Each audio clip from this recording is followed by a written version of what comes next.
여기 한 중국인 유학생과 외국인 교수가 언쟁을 벌이고 있는데요. 그런데 이 모습을 지켜보던 외국인 대학생들은 중국인 학생의 말을 듣자마자 갑자기 폭소를 터뜨리더니 그녀를 비웃기 시작합니다. 대체 이곳 강의실에서는 무슨 일이 있었던 것일까요? 안녕하세요. 저는 현재 한국과 미국을 왔다 갔다 하며 교환학생 생활을 하고 있는 미국인 엘리라고 합니다. 저는 미국에서는 어느 정도 영향력 있는 대학교에서 경영학을 공부하고 있는데요. 일반적인 경영학이 아닌 전 세계의 국가 기준에 맞는 기업 경영을 전공으로 다루고 있는 저는 학기 초기인 1학년 때부터 한국은 물론 중국과 일본 같은 아시아 지역의 나라들로 대학교 교환학생을 신청해 많은 경험들을 쌓아왔습니다. 평소 유럽권의 나라들에는 별 관심이 없었던 저는 이상하게도 제가 살아온 환경과 전혀 다른 아시아 지역의 나라 문화나 경영 지식에 더 끌리기 시작했고 그 중에서도 한국은 다른 나라들과 매우 차별화되는 특별한 나라였는데요. 제가 태어난 미국도 물론 선진국이기는 하지만 한국은 선진국 중에서도 다른 나라들은 가지고 있지 않은 무언가 특별함을 가지고 있는 것 같았고 그 중에서도 특히 어디를 가나 마음 편하게 걸어다니며 도시를 관광할 수 있다는 안전한 치안 시스템은 제 마음에 쏙 들었습니다. 그러던 어느 날 저는 한국만이 가지고 있던 특별함이 정확히 무엇이었는지 한 중국인 학생의 발표 때문에 알게 됐는데요. 그날은 저희 경영학 전공 교수님의 앞으로 다가올 새로운 국가 선진국 기준에 대한 발표 수업이 있던 강의였고 교수님께서는 발표 수업을 시작하기 전 많은 학생들의 주재 국가로 예측되는 한국에 대한 설명을 시작으로 강의실을 긴장감을 풀어주셨습니다. 아마 오늘 많은 학생들이 한국을 주재 국가로 선정했을 것입니다. 그도 그럴 것이 현재 한국은 다른 나라들보다 경제 굴곡과 변화 과정이 제일 많았던 국가이고 이러한 반복적인 과정을 통해 다른 나라들에서는 찾아볼 수 없는 새로운 선진국의 기준을 찾을 수 있기 때문이겠죠. 하지만 오늘의 주제는 단순히 한국이 왜 선진국인지만을 확인하는 시간은 아닙니다. 왜라는 질문에서 끝나지 않고 우리는 한국이라는 국가의 발전 과정을 통해 무엇을 배워야 하는지 그리고 한국의 새로운 선진국 기준 성장 과정을 현재 미국에 어떻게 적용할 수 있을지 그것을 실체화하는 것이 매우 중요하거든요. 현재 한국은 최단기간에 가장 높은 경제 성장을 이룬 국가이고 최근 이슈가 되고 있는 한국의 핵무장도 현재 한국의 선진국으로서의 위치가 얼마나 높은 것인지 직접 증명하고 있다고 볼 수 있습니다. 특히나 우리가 더욱 주목해야 되는 것은 바로 한국이라는 국가 자체의 절대 범주를 벗어나 그 속에서 살고 있는 한국인들의 지혜로운 생활이나 편리한 생활을 눈여겨봐야 된다는 사실인데요. 아마 많은 학생들이 한국인들의 빨리빨리 문화를 한 번씩은 들어봤을 것입니다. 하지만 한국인들이 정말로 성격이 빨라서 이런 말이 나온 것일까요? 물론 그들의 행동이 어느 정도 속도감이 있고 눈앞에 보이는 일을 빨리 처리하는 경향이 있기는 하지만 본질적으로 우리는 그들이 빠른 속도를 낼 수 있는 편리한 생활 환경을 구축했다는 것을 눈치를 채야 합니다. 그리고 이것이 바로 현재 한국이 미국을 비롯한 다른 선진국들과 엄청난 차이를 보이고 있는 부분이죠. 한 가지 예시를 들어볼까요? 믿기 어렵겠지만 현재 한국인들의 대표적인 거주 방식인 아파트는 단순한 거주 형식을 벗어나 그 내부에서 수영과 헬스 심지어는 재택근무를 할 수 있는 공간은 물론 사람들끼리 모여 커뮤니티를 형성할 수 있는 공원까지 거주지 내부에 조성되어 있습니다. 미국에서는 절대로 볼 수 없는 최신식 주거 개념인데요.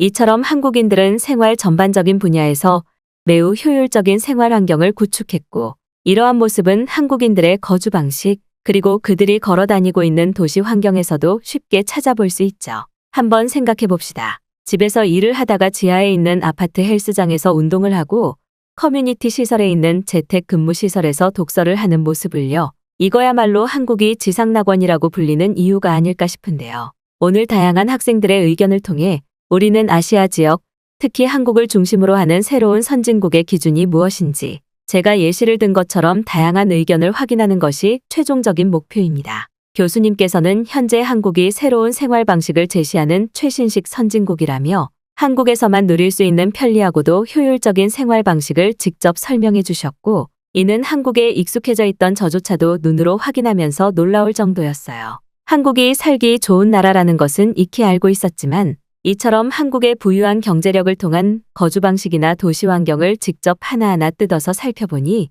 선진국이라고 불리고 있는 저희 고향인 미국과도 수준 차이가 심하게 났기 때문이죠. 특히나 엄청난 충격이었던 것은 바로 한국의 길거리에서는 대부분의 공중 화장실의 비대 시스템이 갖춰져 있었다는 사실입니다. 어떻게 보면 정말 아무것도 아닌 인프라 요소일 수 있지만 실제로 미국에서는 길거리의 낡은 화장실을 이용하려고 하더라도 다소 높은 비용을 지급해야 하는 것은 물론 사람들의 시민의식이나 청결도가 너무 낮아서 한국처럼 쾌적한 비대 화장실을 누리는 것은 꿈도 꿀 수 없기 때문이죠. 그런데 바로 그때 한 중국인 학생이 자리에서 일어나 이상한 반박 의견을 제시하기 시작했습니다.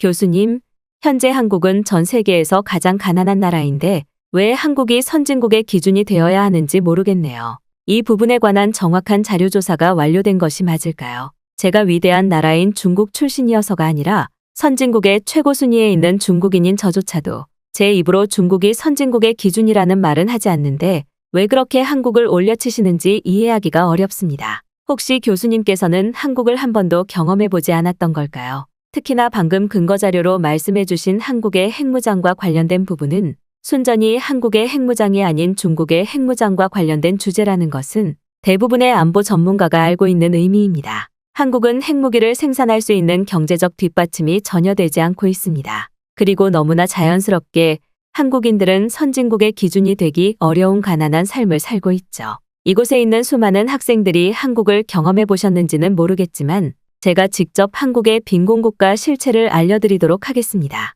아까 한국인들의 대표 주거 방식으로 설명해 주신 아파트는 그저 철골 구조물만 있는 껍데기에 불과합니다. 그들의 집 내부에는 방이나 거실과 같은 구조가 전혀 없고 국가 자체가 너무나 가난한 문제 때문에 화장실마저 집 내부에 존재하지 않죠. 집 내부에 화장실이 없는 국가가 있다는 사실을 알고 계셨나요? 그 정도로 한국은 지금 빈곤합니다. 교수님이 설명하신 거주 방식은 한국이 아닌 오히려 중국에서 실현 가능한 부분이죠. 아무리 선진국이라도 거주지 내부에서 수영까지 하고 곧바로 집에 갈 수 있다는 사실은 너무 부풀린 발언이라고 생각합니다. 그런 나라는 세상에 존재하지 않아요. 실제로 한국인들은 대부분 노숙자처럼 길거리 구석에서 텐트를 치고 단체 생활을 하고 있습니다. 그리고 자연스럽게 이러한 현상은 한국인들의 시민의식 수준을 저하시켰죠. 한국은 선진국이 아닌 절대 빈곤국가이고 그들은 집에서 휴식을 취하다가 화장실을 이용하기 위해 그들이 그렇게나 자랑하는 공중화장실이 있는 길거리로 나가야 하는 황당한 국가입니다. 중국인 학생의 발언이 끝나기 무섭게 강의실에는 엄청난 폭소가 울려 퍼지고 말았고 저 또한 터져나오는 웃음을 참을 수가 없었는데요. 그도 그럴 것이 중국인 학생은 사뭇 엄격하고 진지하게 한국에 대한 비판을 한다고 생각했겠지만 그가 설명한 내용은 도저히 같은 지식인 수준이라고는 볼 수 없는 황당한 주장에 불과했고 저는 한국인들의 집 내부에 화장실이 없다는 중국 학생의 말을 듣자마자 어이가 없어 웃음이 터지고 말았습니다. 사실 처음에는 은근슬쩍 유머를 끼워 넣어 한국의 대단함을 알리려는 역설적 발언이 아닐까라고 생각했지만 중국인 학생의 표정은 절대 학생들의 긴장을 풀어주기 위한 유머라고 볼 수 없을 정도로 진지했고 저는 그런 중국인 학생의 모습에 너무나 당황스러워지고 말았죠. 중국인 학생은 정말 중국이라는 나라에만 갇혀서 살아온 것 같은 느낌이 들었고 저는 저런 말도 안 되는 발표에는 대답할 가치조차 없다고 생각하고 있었습니다. 하지만 교수님은 오히려 중국인 학생의 발언을 진지하게 들어주시더니 뜬금없이 정말 그렇게 생각하냐면서 다시 한번 중국인 유학생에게 되물었고 그렇다는 말이 돌아오자마자 강의실 화면을 켜고 충격적인 팩트 폭격을 이어나가셨는데요. 학생은 한국에 대해서 너무나도 모르는 것 같네요. 아니면 혹시 그렇게 발언을 하라고 어디서 지시라도 받은 것일까요? 최근에 이런 중국인 학생들의 한국에 대한 거짓된 정보나 상황을 강의 중에 알려서 다수가 혼란스러워지는 문제가 발생하고 있습니다. 정확한 정보 제공 목적의 의견이 아니라면 개인의 생각은 앞으로의 발표에서 최대한 제외하는 것이 좋아 보이네요. 일단 한국의 대표 거주 방식인 아파트가 비현실적이라고 했는데 그렇다면 중국인 학생은 죄가 없는 것을 지어냈다 이런 의미로 생각해야 될까요? 하지만 놀랍게도 이곳 강의실에만 하더라도 한국을 직접 경험하고 한국인 친구가 살고 있는 아파트를 방문해 본 강의생들이 상당히 많이 있습니다. 한국의 아파트라는 복합 거주시설은 실존하는 거주 방식이고 중국인 학생의 생각처럼 그렇게 비현실적이지도 않아요. 아니면 한국이 그렇게나 발전한 나라라는 것을 이번에 처음 알게 된 것일까요? 아니면 중국에는 한국과 같은 수준의 아파트 거주 방식이 없기 때문일까요? 자, 한번 보세요. 현재 한국은 중국보다 높은 경제 수준을 가지고 있어요. 1인당 GDP 통계는 물론 그 나라의 선진국 척도를 알 수 있는 범죄 발생률만 살펴보더라도 한국과 중국은 비교조차 되지 않습니다. 물론 과거에는 중국이 경제적으로 부유하고 선진국이던 시절이 있었겠죠. 하지만 현재 상황은 완전히 달라졌습니다. 학생이 방금 설명한 집 내부에 화장실이 없는 거주 방식은 한국이 아닌 오히려 중국에서 보편적인 거주 방식 아닌가요? 저는 처음에 학생이 한국과 중국을 혼동해서 설명하는 것으로 알았을 정도로 두 나라의 상황은 학생이 알고 있는 것과 완전히 반대입니다. 실제로 지금 중국에서는 대다수의 거주 방식인 주택 건물이나 복합 주거시설에서 화장실이 제외되어 있죠. 그리고 화장실이 없는 이유는 중국의 경제 수준이 너무 좋지 않은 것은 물론 가난한 중국인들이 하나의 집에 몰려서 다수가 살다 보니 자연스럽게 생활편의 시설 공간을 제외시키고 있기 때문입니다. 그리고 자연스럽게 집 내부에 화장실이 없는 중국인들은 길거리에서 일을 해결하고 있죠. 하지만 놀랍게도 중국인들은 원래부터 길거리의 도보나 도로를 화장실처럼 이용해왔습니다. 그게 바로 중국은 완벽한 후진국이고 한국은 최고 선진국인 이유라고 할 수 있어요. 한국은 단순히 경제적으로 부유한 선진국의 척도를 벗어나서 그들이 가지고 있는 측정 불가능한 시민의식이나 국민의 생활 수준만큼은 그 어떤 나라도 따라 할 수 없을 정도의 높은 준법 정신을 보여주고 있고 이것은 자연스럽게 그들의 도시 인프라를 쾌적하게 만들어냈습니다. 한국이 경제적으로 부유한 상태에서 이러한 국민들의 시민의식이 단합되어 뒷받침되다 보니 다른 나라들은 엄두도 못 내던 도시 공용시설의 쾌적함과 기술 발전이 비약적으로 성장하기 시작했고 이것이 지금 우리가 알고 있는 한국의 깨끗한 공중화장실이죠. 공중화장실뿐만 아니라 한국의 버스 정류장, 그리고 지하철을 기다리며 책을 읽을 수 있는 지하철 서점처럼 한국은 다른 나라들은 생각하지도 못했던 편의시설을 안전한 시민의식을 베이스로 시작해 만들어냈습니다. 그런데 만약 이러한 시설들을 중국에서 시작했다면 어떻게 됐을까요? 지금 한국은 휴대폰 하나로 생활을 할 수 있는 무인 시스템을 완벽히 구축한 나라 중 하나인데 만약 중국에서 무인 카페나 편의점을 실시했다면 단 하루 만에 가게 자체가 사라졌을 것입니다. 가게 자체의 자재들이 전부 뜯겨서 사라지는 것은 물론 그 내부의 편의점 물건들마저 전부 사라졌겠죠. 왜냐고요? 중국인들에게 무인 시스템은 당연히 훔쳐가도 되는 주인 없는 물건이라는 어처구니 없는 시민의식이 기준으로 잡혀있기 때문입니다. 그리고 이러한 현상은 자연스럽게 중국의 도시생활 환경을 쑥대밭으로 만들었죠. 더군다나 여기에 더해 중국의 경제 상황이 좋지 못한 것은 덤으로 말이죠. 또한 한국과 중국의 1인당 GDP만 비교를 해보더라도 학생의 주장이 완전한 거짓이라는 것을 알 수 있을 정도입니다. 심지어 현재 중국은 도시 인프라를 한국과 같이 디지털 인프라로 교체하던 와중 국민 대부분의 개인정보가 털려버리는 사건까지 발생했고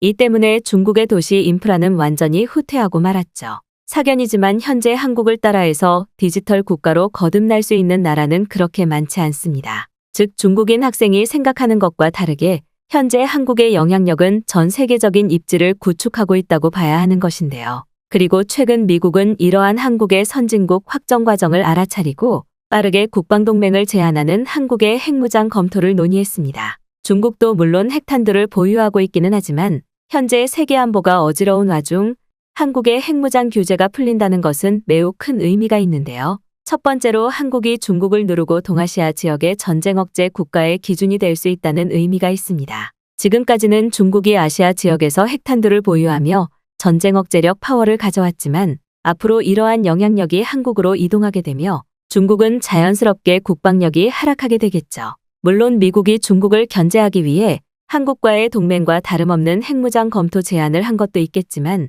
그것보다 중요한 것은 한국이 중국 그 이상의 국방 기술력을 가지고 있다는 사실입니다. 실질적으로 한국의 최근 군사무기 수출률을 살펴보면 중요 무기인 핵탄두의 실체화만 되지 않았을 뿐 다양한 군사무기 분야에서 유럽권의 나라들이 절대적으로 찾는 신뢰 국가로 거듭나고 있죠. 그리고 이러한 한국의 결과물은 중국이 지난 20년 동안 절대 해내지 못한 것입니다. 중국은 군사무기 수출률을 끌어올리며 중국의 국방력을 올려줄 수 있는 다양한 국가와의 신뢰 회복 과정을 기대했지만 조잡하기 짝이 없는 무기 불량률과 수출 비리로 전 세계 모든 나라들의 신뢰를 잃고 말았습니다. 진정한 후진국이라면 바로 이러한 중국을 두고 하는 말이 아닐까요? 오늘 발표의 주제였던 새로운 선진국의 기준국가를 알아보는 것에 대해서도 오직 한국만이 유일하게 일치하고 있습니다. 이미 유럽권의 대부분 나라가 선진국이라는 타이틀을 가지고 있기는 하지만 최근 한국이 보여주고 있는 안전한 도시 치안과 신개념 자연도시 공학은 많은 학자들로부터 찬사를 받고 있어요. 이래도 한국이 중국보다 가난한 빈곤국가라는 주장이 타당한 의견일까요? 교수님께서는 차분한 목소리로 직접 사진 자료까지 보여주시며 강의실 전체의 학생들을 향해 중국의 생활환경과 한국의 생활환경을 비교해서 보여주셨고 화장실이 밖에 있다고 주장하던 중국인 학생의 발표와는 달리 한국은 한눈에 봐도 깔끔한 아파트 거주 형식은 물론 길거리의 화장실마저 저희 집보다 깨끗해서 꽤나 놀라웠습니다. 중국 학생은 교수님의 반박이 이어지는 와중 단 한 번도 제대로 된 증거자료나 반박을 내뱉지 못했고 교수님의 발언이 끝났을 때는 몸까지 덜덜 떨며 꽤 분노한 듯 보였는데요. 처음에는 중국인 학생의 의견도 완전한 거짓 의견이기는 하지만 발표를 듣는 사람으로서 예의를 갖춰야 된다고 생각했던 저조차도 중국인 학생의 중국과 한국을 완전히 반대로 해석해 진행한 억지 발표에 다시 한번 웃음이 터져나오고 말았습니다.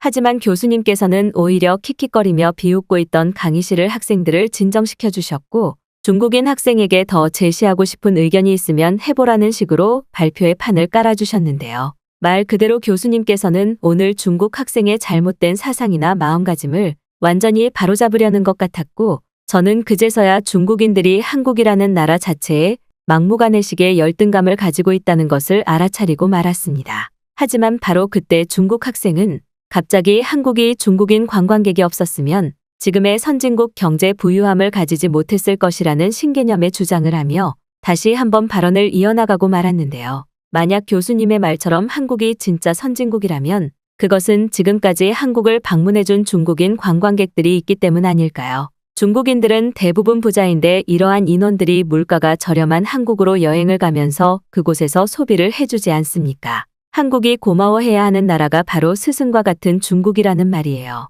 그런데 왜 자꾸 교수님께서는 한국이 마치 자신들의 힘으로 지금의 선진국 경제 상황을 이루어낸 것 마냥 선동 발언을 하시는지 모르겠습니다. 여기 있는 학생분들도 다들 아실 텐데요. 중국인 관광객들이 많이 방문하는 나라는 경제력으로 무조건 선진국 반열에 올라서고 그 대표적인 나라가 한국이라는 사실을 말이죠.